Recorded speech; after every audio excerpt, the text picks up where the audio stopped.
From UFOs to psychic powers and government conspiracies, history is riddled with unexplained events. You can turn back now or learn the stuff they don't want you to know.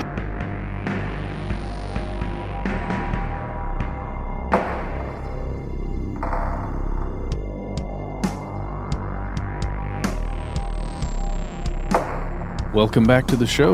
My name is Matt. My name is Noel. They call me Ben. We are joined with our guest super producer, Casey the Quake Pegram. So everybody say hello to him. And most importantly, you are here. That makes this Stuff They Don't Want You to Know a groundbreaking episode in a number of ways. Oh, I know. Earth-shattering? Perhaps, yeah. It's our first time getting back together after the in the new year, after the relatively arbitrary end of December 2018. I mean, that's just me going out of my way to be disrespectful to the Gregorian calendar system. Which is a man-made thing. It is, that we've discussed on the show. They say it's the anniversary of our obsession with arbitrary time. Yeah. I think Hallmark's going to put some cards out that just say that, right? Nice. But you can almost breathe now, by the way. I went outside like last night and the night before, and you just can not breathe because of all the leftover smoke and stuff that's in the air from all the fireworks. And it's weird because overnight, everything outside looks like Blade Runner now. Yes. It's crazy. It just switched. It really does. Like that meme that was making the rounds in December, reminding everyone to dress in Blade Runner appropriate clothing. Mm-hmm. So unlike Blade Runner and unlike the Gregorian calendar, earthquakes, like that segue, are a natural phenomenon. We didn't make those up. They've just been around. It's kind of like, I don't know if we talked about it on the show before, but do you ever, Noel, I know you hate birds, but I walk around sometimes in our modern days and think, have we as humans really figured out things of significance? I mean, sure, we can put stuff into space, but birds can still fly around and shit on anyone whenever they want to. Because you only have an umbrella if it's raining, and we also can't do much about that. Earthquakes are kind of like that. They're kind of like Mother Nature's way of reminding you that you can get shit upon at any given point, unless you're on the moon or something. But earthquakes have been around. They've been terrorizing humanity since before the dawn of recorded history, right? And it comes about because the planet appears to be a stable surface. We even have cliches about it, figures of speech, like a rock, right? The old Chevy campaign. Oh, like a rock! Yes. And the thing is that this is misleading because the planet, as I'm sure many of us know, is not a stable surface, not remotely. It may look like it's a stable surface, kind of the way that everyone looks like they might be cool and chill on the first date. But then once you get into the layers, you see this is a complex network of interacting, catastrophic, traumatic forces. Am I saying that, am I comparing dates to earthquakes? Maybe. I don't know. 2019, we're all figuring it out together. They certainly both have the potential for some bumping and grinding. Hey, there we go. Good save. And it's weird when you think about how strange and upsetting these things have been. Have you guys ever been in an earthquake? Did we talk about this on the air before? Well, there was apparently one that everyone felt here in Atlanta a couple weeks ago, but I slept right through it. Yeah, it was in the night. My kid woke up and told me she had a dream about an earthquake, which was kind of weird. No way. So maybe she made it happen with her dream mind. Super empath over there. I've never been in one, but I was in San Francisco recently, and we went over the Bay Bridge. And on the radio, as we're going over this huge bridge, they're discussing how it was the anniversary. It was in October of this massive earthquake in 1989, I think, that actually flattened part of that bridge, like while people were driving underneath it. Yeah. It was really, really horrifying to think about. Yeah, I've never been in a major earthquake, which I guess go me. But it's but I have been when I was living abroad. earthquakes were more common than they are here in Atlanta, Georgia. And I was freaked out. I was just eating breakfast with a host family, and then everything just sort of jiggles like that. I'm shaking the table, everyone. Everything jiggles just for a little bit. Nobody else loses skips a beat, right? Really? Or loses a step. Yeah. And Was the structure really sound that you were in? no, it was just a small one. Oh, okay. It was just a little shiver, little Central American shiver in the soil. And then they explained to me that wasn't anything to get excited about. That probably wouldn't even make a decent landslide. Jeez. And the idea that it was rated as a decent landslide is also strange. But these things have been around, and we'll talk about how people win the dark lottery that is an earthquake.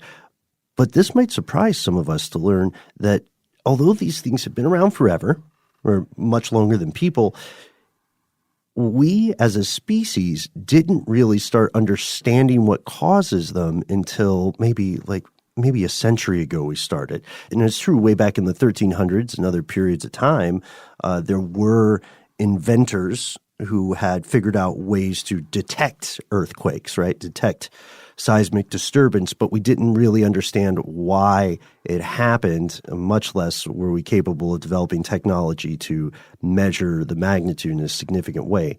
And today's episode is about the latest unexplained seismic event, because, spoiler alert, we still don't know near as much as we thought we knew about earthquakes. And Matt, this is something that you hipped us to off the air. Recently, there was a global wave of earthquakes that somehow rang the earth like a bell. Right? What does that even mean? I mean, I guess first things first, if we want to figure out what happened recently, we have to understand what an earthquake is. And luckily, we are affiliated with a website called How Stuff Works. Yeah, and that writes articles about these kinds of things. We're also remembering a lot of this from our physical science classes. That's right. That's right. Noel is going off solely physical science from, what is that? Houghton Mifflin. Is that the... They put out the textbooks, yes. I'm pretty sure. It may have been a different company, but I know they did a lot of them. It rings true, just like the Earth was not long ago. So technically an earthquake is just that. It's a vibration that travels through the Earth's crust, that thing that we walk around on every day and pretend like it's completely stable and everything's okay. Mm-hmm. And like we've kind of discussed, earthquakes can be caused by all kinds of different things. Everything from if a meteor happens to travel, into the Earth's atmosphere and then impact with the Earth's crust, you will get a nice earthquake that will also end a lot of lives probably, if not the entire human species. It can also be caused by volcanic eruptions that are occurring beneath the crust and sometimes as a part of the crust. And it can also sometimes be made by man-made things, mine collapses, underground nuclear tests, which is a topic that we've discussed before. There's a lot of technology trying to get those. Fracking. And fracking. That's the big one. Ooh, fracking. Even saying it sounds like it's a bad thing. It really does. Oh, but here's the thing. Most naturally occurring earthquakes are caused by this, the Earth's crust itself, when there are these moving pieces of the Earth's crust called tectonic plates. Now there's really getting back to that physical science class. I confirmed that Houghton Mifflin did make physical science books. Oh, good. Mm-hmm. They're still in print, new editions every year. It's a racket. It's beautiful. It's not. It's awful. Well, there's Macmillan. Macmillan's huge. That's true. Macmillan's also big. But don't you remember the whole idea, the textbook racket, how it's you have to buy it from this exact company, like a monopoly on the... Oh, anyway. No. That's a whole episode probably that we should do. I think you're right. So plates. So plates, yeah.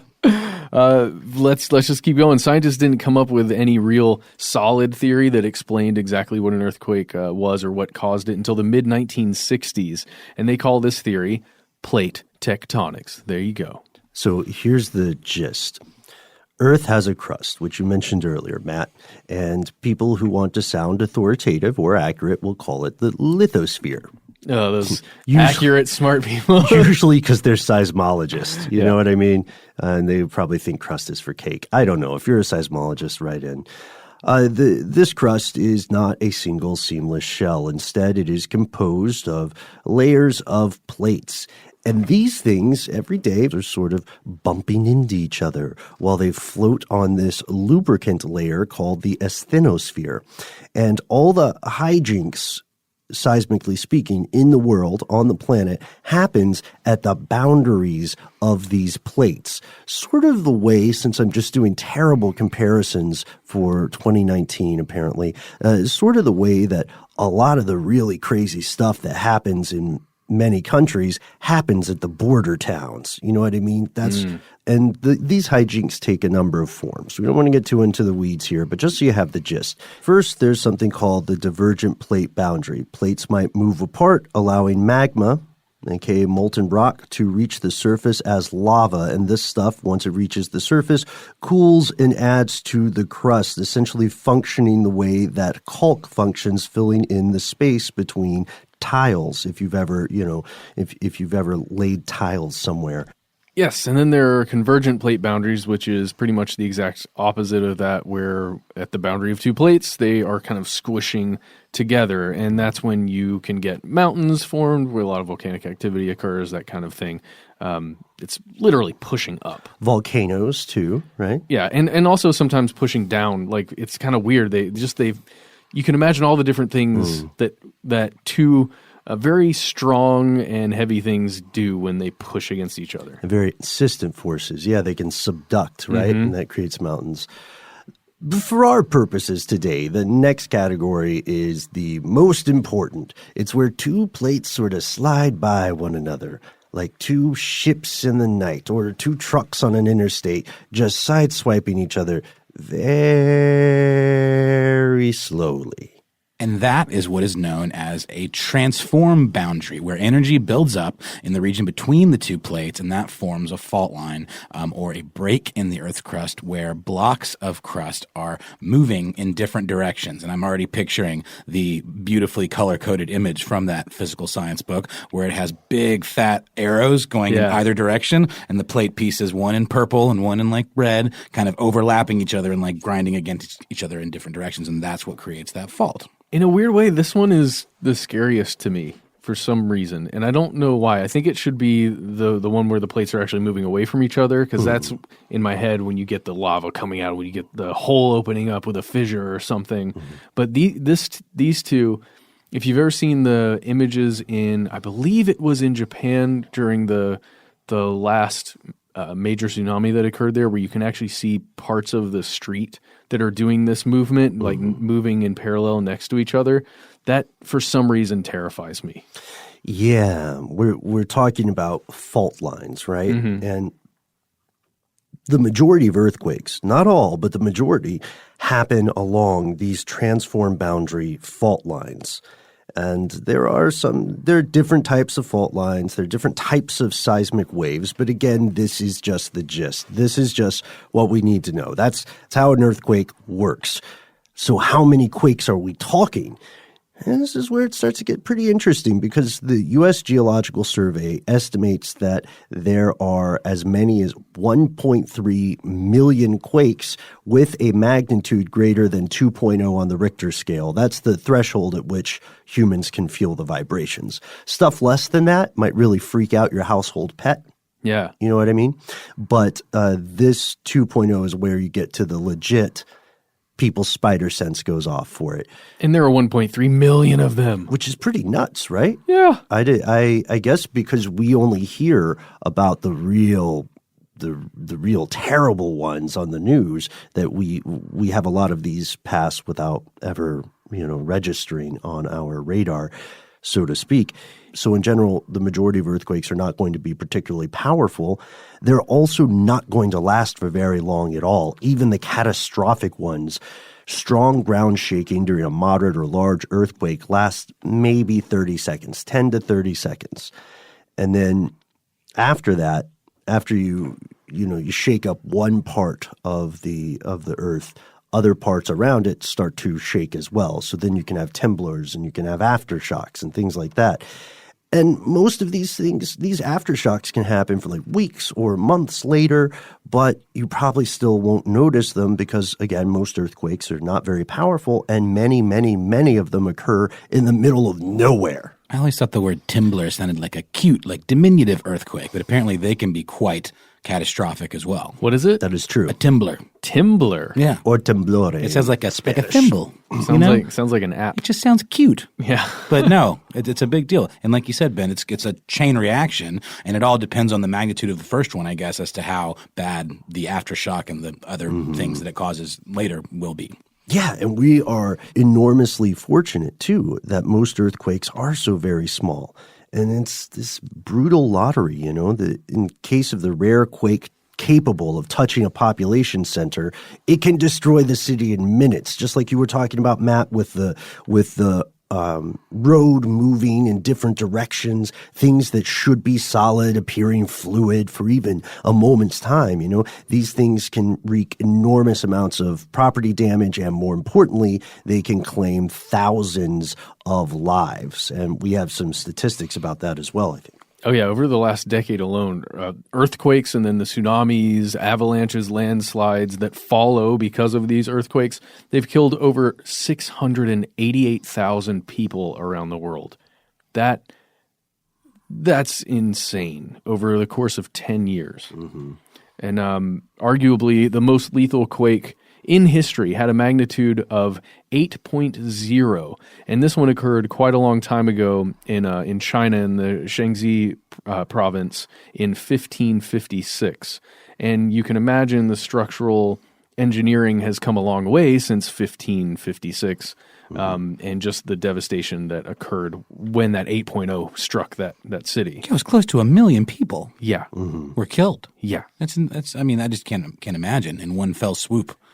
And they didn't expect it, too. Yeah. You know what I mean? and it was the Earth itself attacking in a way. Ugh. That's a poetic way to put it. And it's interesting, Matt, like you mentioned San Francisco, and especially in places that are more prone to earthquakes, they build out their infrastructure with that in mind, like houses on stilts and things of that nature. And that's probably not something they would have even considered at this time. Yeah. Right. This is about several hundred years after they had built maybe the first early earthquake detector, which looks really cool. It's the way that it works is if certain parts of the world shake, then these balls roll down into this dragon's mouth and it points in whatever cardinal direction that the catastrophe occurred. Whoa. But they didn't know how to build something that would withstand an act of the heavens, right? Mm-hmm.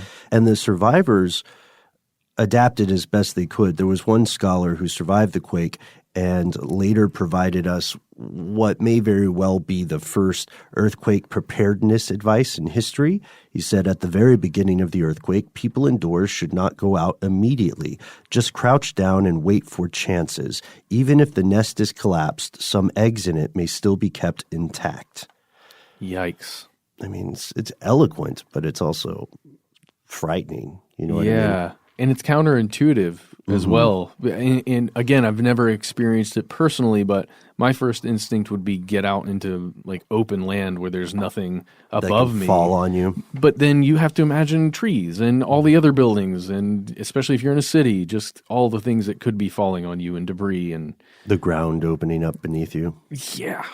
Yeah. Or landslides, mudslides. Right. So that's the science. And those are the stakes. So let's fast forward to the morning of November 11th, 9:30 Universal Time.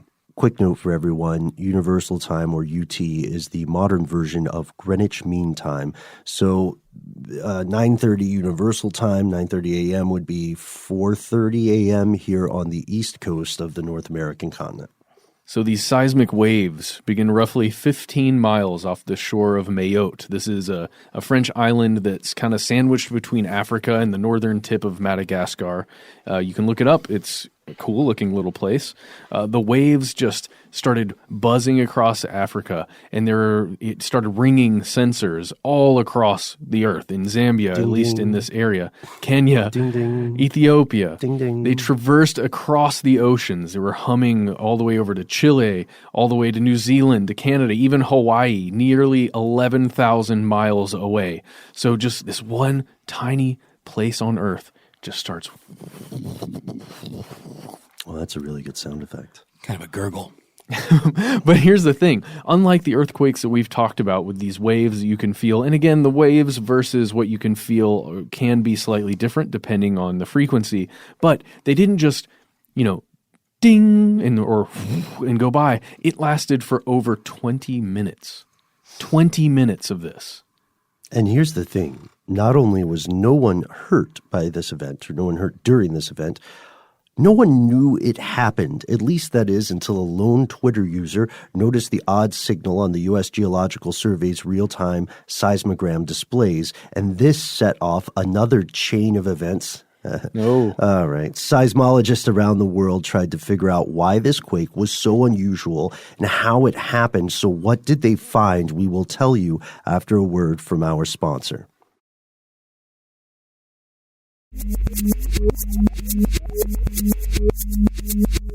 Here's where it gets crazy. No one knows. Yeah, still, right now, nobody knows. Nobody knows what happened. So this occurred on November 11th. Again, November 11th of 2018.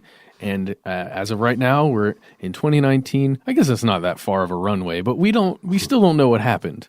And we've been studying these earthquakes for a while. We have very sensitive equipment across the globe. Like we said, it was noticed in all these different places, but we're still in the dark. So, yeah, one of the reasons we're in the dark is that this quake is unusual. It had several strange attributes. Not only did it last for a cartoonishly long amount of time, it also did not behave like any other known quake. In a normal earthquake, these built-up tensions, again, along that transform boundary, right, these built-up tensions in the lithosphere release with a jolt in seconds, and this sends out a series of other smaller pops, a series of waves known as a wave train, which sounds like something way more cool, doesn't it? Yeah, I love it. A wave train is not this awesome car in an Amtrak line. It's the series of seismic waves that radiate out from the point of wherever this rupture occurs. It's like ripples in water. Like ripples in water. That's excellent, yeah. And we have descriptions from seismologists like Stephen Hicks at the University of Southampton, who he breaks down the order in which these waves occur. So the fastest traveling signals are the ones they're called the primary waves, and the seismologists call them the P waves, I know. But they move in bunches, like what happens to an extended slinky when you suddenly push it at one end. Yes. You can see that wave occur. And then the wave chain continues. Yeah, then you get secondary waves or S waves, and these have more of a side-to-side motion. And both these two, the primary and the S waves, have relatively high frequencies. And Hicks describes them as a sort of ping rather than a rumbling. And after that, then you have these slow, kind of longer period surface waves that show up. And these are the ones that most closely resemble the signals from Mayotte. Yeah, which is weird because there's no big earthquake, right? They're supposed to come third in line. Yeah. Yeah, here they are again, just sort of happening. It's a little irritating to scientists, right? Well, yeah, because you just get these surface waves all of a sudden. What the hell is happening here? Guys, anyone? Go on Twitter. Hey, what's this? And then just a Twitter storm occurred. Right, exactly. What the hell is going on? Is there no order to this chaotic and uncaring, inexplicable universe, right?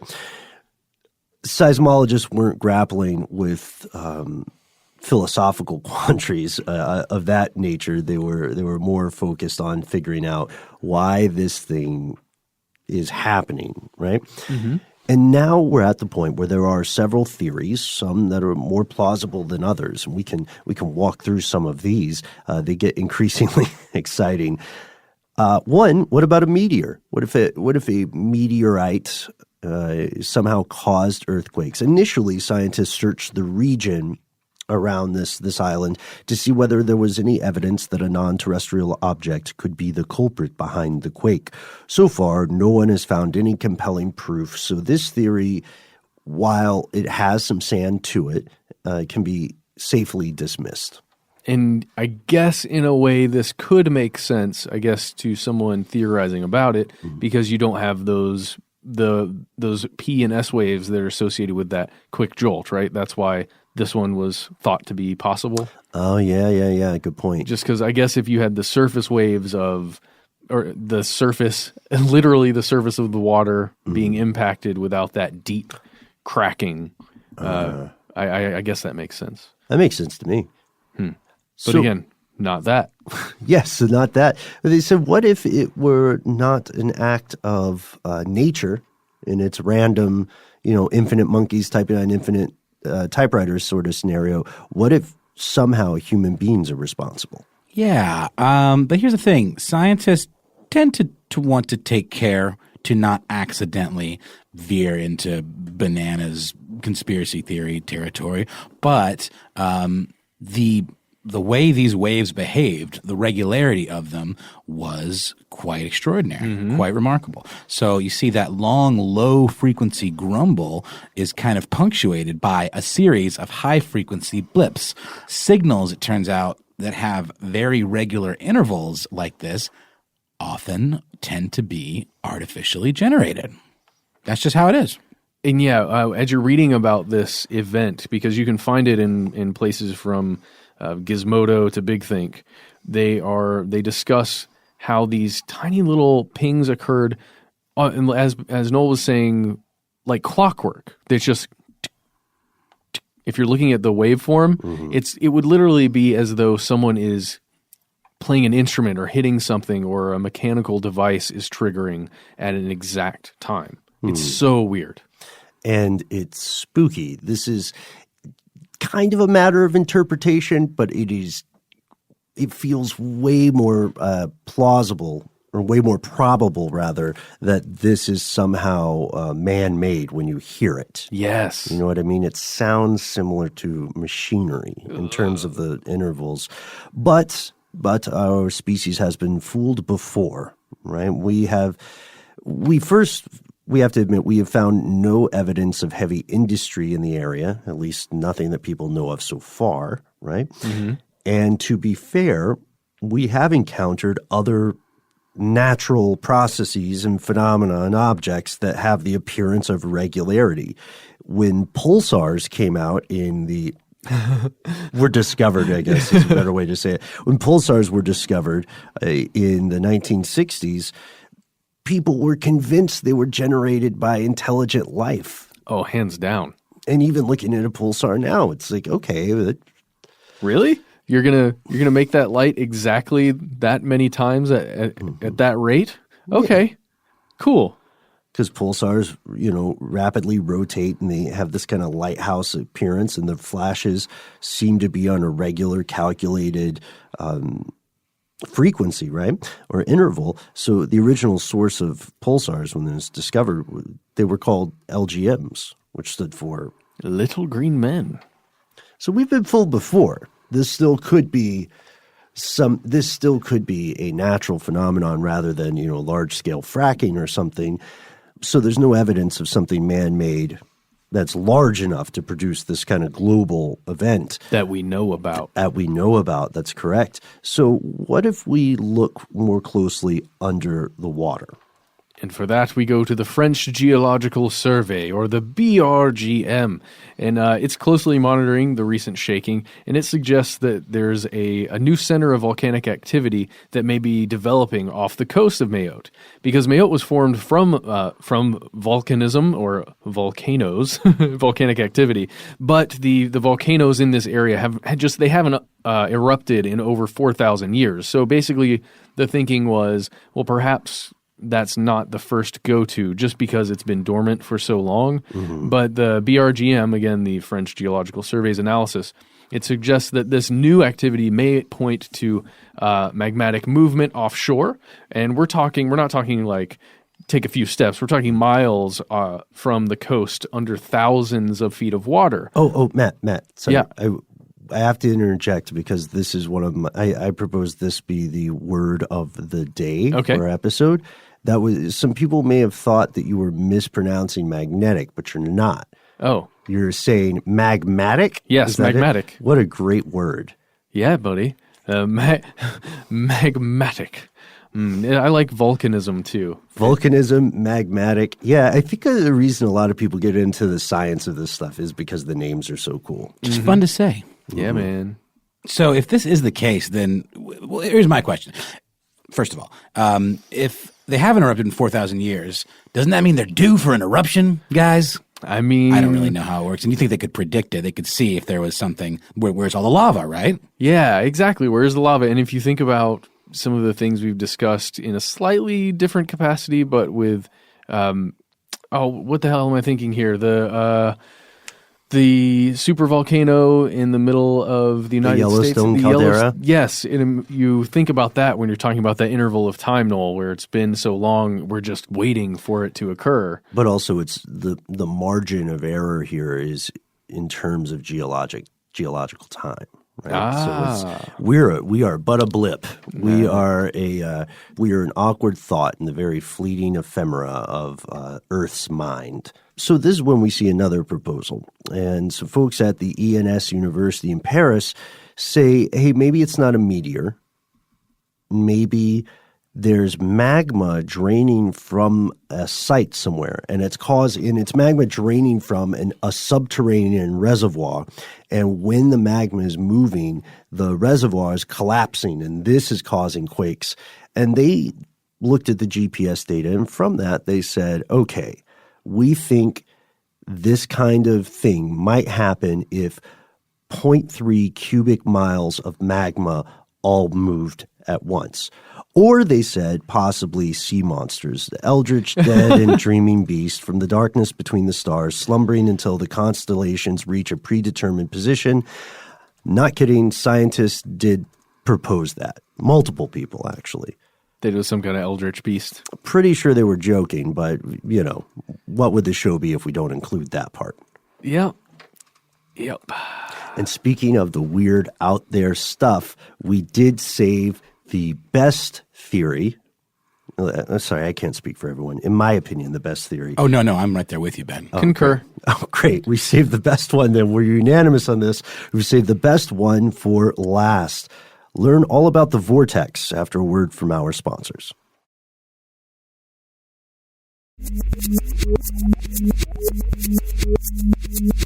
Wait, the vortex? Cue dramatic music. The vortex. Back in 2013, Wikileaks released an article alleging that a mysterious vortex opened over the Gulf of Aden, just off the Horn of Africa, which created catastrophic weather in the early 2000s. So like a portal? Mm-hmm. Just like a portal, but a vortex this case. Yeah. But this is what we're talking, WikiLeaks. Right. Yeah, WikiLeaks did release this. It was according to a report allegedly prepared by an Admiral Maximov of Russia's Northern Fleet for Vladimir Putin. What they said was in late 2000, the specific year 2000, there was a magnetic vortex that was discovered in this area that you just described, Matt, in the Gulf of Aden. And according to the story, Russia, the People's Republic of China, and the USA joined together, cast aside their paltry human differences to study what this vortex was, and they discovered that it defied logic and the laws of physics. This sent the world, the conspiracy sphere, kind of like the lithosphere, I guess, on fire. And with the recent reports of odd events near Mayotte, more theorists are resurrecting this story. And who can blame them? It's a great story. Dude, the cover story from the government was that all of these navies were joining forces to combat Somali pirates. That's true. Yeah, that's true, which is strange when you think about how much firepower that would be. You know what I mean? Yeah, to fight a vortex or whatever was going to emerge from the vortex. And that's, you've stumbled on it. So people have also connected this with something called the Norway spiral or Norway vortex. And people started, I guess pretty quickly, people began bringing aliens into the picture, right? Yeah. Because why else would these geopolitical adversaries or at best frenemies cooperate? Yeah, there's an alleged connection to Jupiter, which is fun, about one of the large storms that's on Jupiter and the vortex showing up when the storm on Jupiter was reemerging. I could not correlate those two things together just in my own independent research, but it's been discussed about this. Yeah, and there are other earthquake-related things too. Oh, yeah. So we know some of these things are true.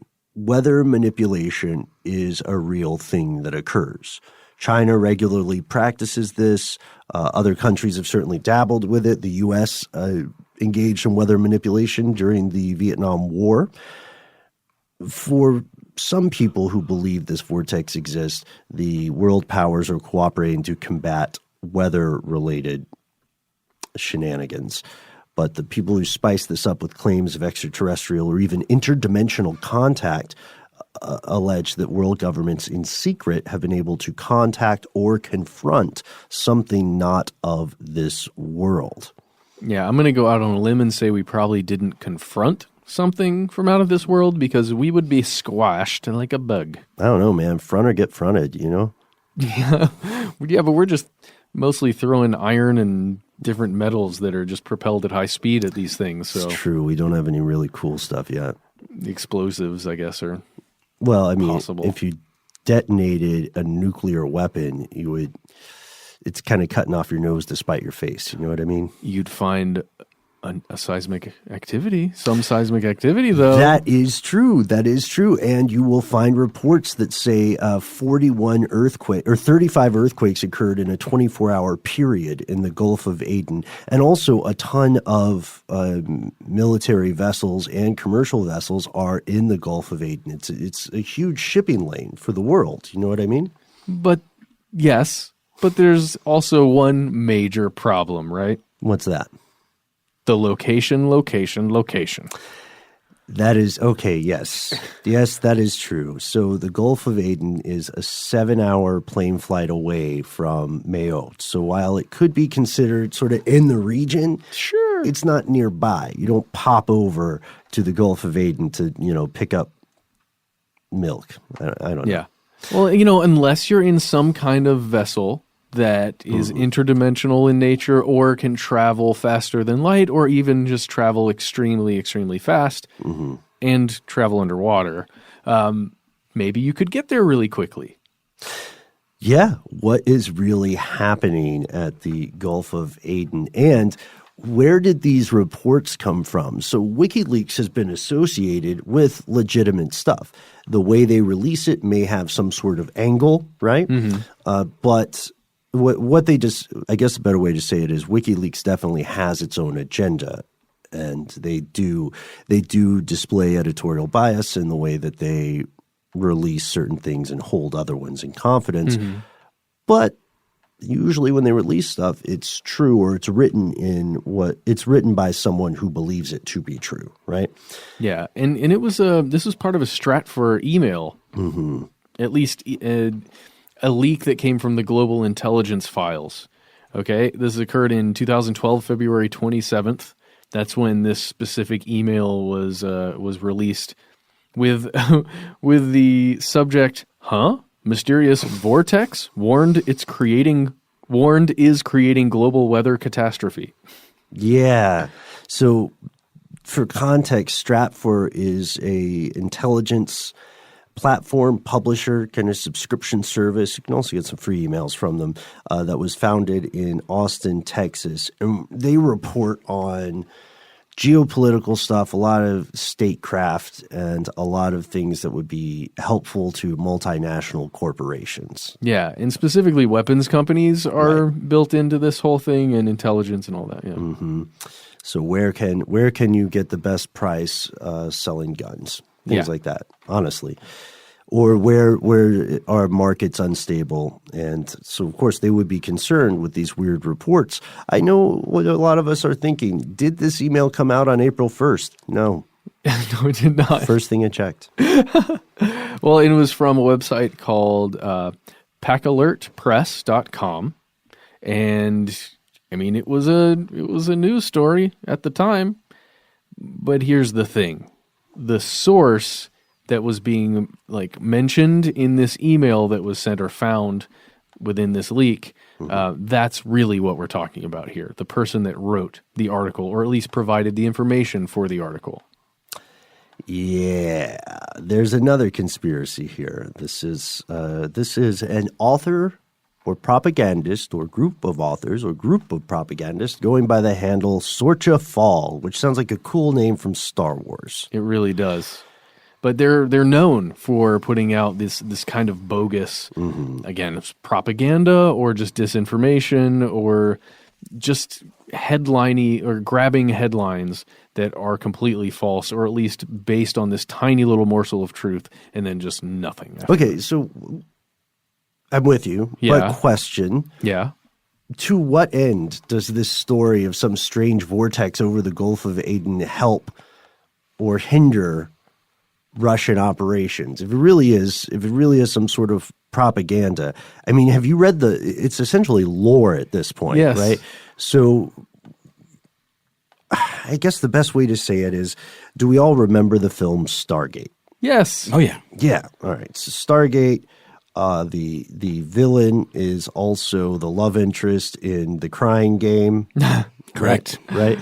So Stargate, the gist of Stargate is that ancient civilization was founded by extraterrestrials who possess a gate that lets one travel through time and space in an unorthodox, much more efficient manner. A Stargate, if you will. And for some people who've looked into the Gulf of Aden, what's actually happening in their interpretation is that the U.S. has found or created or resurrected some sort of thing like this, some sort of passage to other dimensions or to distant places in time and space. This is very closely related to the idea that the U.S. invaded Iraq to find a Stargate. Did you ever hear that one? Yeah, I loved that. I loved that theory. That was so much fun. Again, for me, these are so exciting, and I don't know. They reawakened the kid in me that watched the X-Files, before going to bed, and then had glorious dreams and nightmares about the monsters that you could find within, or the aliens and what they would actually be like. But unfortunately, to my mind, that's what this is. Because we're still talking about seismic activity that occurred in a place that is a 7-hour airplane ride from this other place that allegedly maybe had something weird going on with the vortex that some propagandists wrote about. Okay, yes, totally true. Also, I think I'm pretty biased here. I'm just going to say I've never been to the Gulf of Aden. Okay. Same. Yeah. All right. That's Who knows? fair. Who knows That's what fair. they get up to around there? That's fair. It might be Stargates all day, man. It might be like a mall that is also a Stargate so that you can get pretzels. I would picture the Stargate would be sort of in the center where Santa Claus usually sits. That's a good where you have call. to wait in line to go through the Stargate. Mm-hmm. Yeah. Either that or like an anchor store, you know? Oh, yeah. I think you're right, man. It's basically wherever they put the Santa is where they would put the Stargate. And to be further fair, I think it's safe to say that all of us are just holding our breaths until the ancient ones come back, right? I personally will welcome them with open arms. Yeah. And pledge my allegiance to them instantly. Oh, yeah. I mean, you'll only exist for a few seconds, but those seconds will just be glorious. Not if I pledge my allegiance quickly enough. You think so? Yeah. You got to know the customs, man. All right. Like what is considered pledging allegiance, you know? What if they communicate by smell and the first person to just rip an obnoxious fart becomes like their human, Deputized? Yeah, their human liaison, like le pétillement, the professional French flatulence. These are all very important things to consider. These are all we want you all to go into this prepared. It's true, though. This Stargate theory sounds wild. The Gulf of Aden isn't really that close. But there is that report from Wikileaks, and even though the Stratford people themselves seem pretty, I don't know, dismissive of it maybe, they're probably dismissive because they couldn't find any other source to confirm it, right? Or they couldn't find any source that existed independently. It all ultimately goes back to this Russian report. And still, it doesn't explain this earthquake, this series of earthquakes, this low-key rumble that is not supposed to happen this way. With the weird metronomic Clicks. It's kind of like the bloop. Remember that? Yeah. Oh, That unexplained noise. That I think ultimately no one conclusively solved it, but people did seem to think overwhelmingly there was the sound of ice moving in a glacier, right? Yeah, but I don't believe that for a second. You think it was an eldritch? Yeah, it was dead something that and goes. dreaming god? So, at this point in time, it looks like the most plausible explanation for the strange global shiver, let's call it, is the underwater drainage of a massive amount of magma. And reading the descriptions of this, I don't know about you guys, but it made me think of when people talk about popping or draining a zit or something. You know what I mean? Is this an earth zit? Like under the skin? What's it called if it's under the skin and it hasn't popped yet? Subdermal something? Okay. I don't know. There's a name for it. Hematoma. Yeah, that's it. No, it's not. That's not not right. it. No. Not a doctor, but that's not it. So it looks like this may have a mundane explanation, but that's not a guaranteed cause. And at this point, as we record this episode, we still don't understand how this happened the way it did. And that's very, very important because you know what happens when there's a lack of transparency and a lack of clarity. Colin Rittman comes along and he's like, he needs more time. He needs more time to finish that video game. Holy crap, you guys. You know what a zit under the skin is called? What? It's called an underground pimple. An underground pimple. Underground pimple. Well, we've solved that mystery conclusively, and thank you, Noel. In the case of the global seismic event, until it can be proven that there is a definitive answer to this mystery, questions are going to remain. And fringe researchers will continue asking whether this is just an oddly well-organized earthquake that has a great sense of rhythm, or if it's evidence of something else, something they don't want you to know. But I don't know, man. What do you think? I want it to be a Stargate, but I'm pretty sure it's magma. I'm pretty sure it's an underground zit. Yeah, it's for me, it's that one piece of the puzzle, that the rhythmic nature of the one one set of frequencies of this, just making that weird little boop. Monochromatic, I think. Monochromatic? Wait, chronomic? Chronomic. Oh, how does that work? Is it in terms of sound? Yeah. Monophonic. I saw No, I mean monophonic just means one voice at a time. It doesn't. There's not. Yeah. It only happens as a single instance, not stacked like chords or whatever. You know, monophonic just means a single tone. Yeah. That only Monosymphonic. sounds on its own. It's never like joined by other sounds. There you go. But it's weird, right? This thing is weird. Yeah. It doesn't sound the way an earthquake is supposed to sound, and it doesn't move like one either. It's not cool. Not cool at all. I think it's super cool, man. I think it's probably just Pax, PAX, hanging out down there.